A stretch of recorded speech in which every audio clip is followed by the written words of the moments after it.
Hi friends, welcome back to our channel. ನಾನು ಇವತ್ತು ತರಕಾರಿ ಉಪ್ಪಿಟ್ಟನ್ನು ಮಾಡುವ ವಿಧಾನವನ್ನು ತಿಳಿಸುತ್ತೇನೆ. ಈಗ ರವೆಯನ್ನು ಚೆನ್ನಾಗಿ ಹುರಿದುಕೊಂಡು ನಂತರ ಬಾಣಲೆಯಲ್ಲಿ ಎಣ್ಣೆ ಹಾಕಿ ಸಾಸಿವೆ, ಕಡಲೆಬೇಳೆ, ಕರಿಬೇವು ಎಲ್ಲವನ್ನು ಹಾಕಿ ಮಿಕ್ಸ್ ಮಾಡ್ಕೋಬೇಕು. ಚೆನ್ನಾಗಿ ಹುರಿದ ನಂತರ ಅದಕ್ಕೆ ಈರುಳ್ಳಿ, ಟೊಮೊಟೊ ಚೆನ್ನಾಗಿ ಹುರಿದ ನಂತರ ಅದಕ್ಕೆ ಬೀನ್ಸನ್ನು ಹಾಕಿ ಹುರ್ಕೊಂಡು ಚೆನ್ನಾಗಿ ನಂತರ ಅದಕ್ಕೆ ಬೇಕಾಗುವಷ್ಟು ತರಕಾರಿ ಹುರಿದ ಮೇಲೆ ಅದಕ್ಕೆ ಬೇಕಾಗುವಷ್ಟು ನೀರನ್ನು ಹಾಕಿ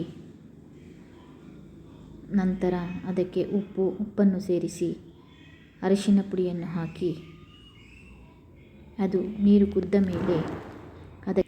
ಕುದ್ದ ನಂತರ ಅದಕ್ಕೆ ರವೆಯನ್ನು ಹಾಕಿ ಚೆನ್ನಾಗಿ ಮಿಕ್ಸ್ ಮಾಡಿದರೆ ರುಚಿಕರವಾದಂತಹ ಉಪ್ಪಿಟ್ಟು ರೆಡಿಯಾಗಿರುತ್ತದೆ.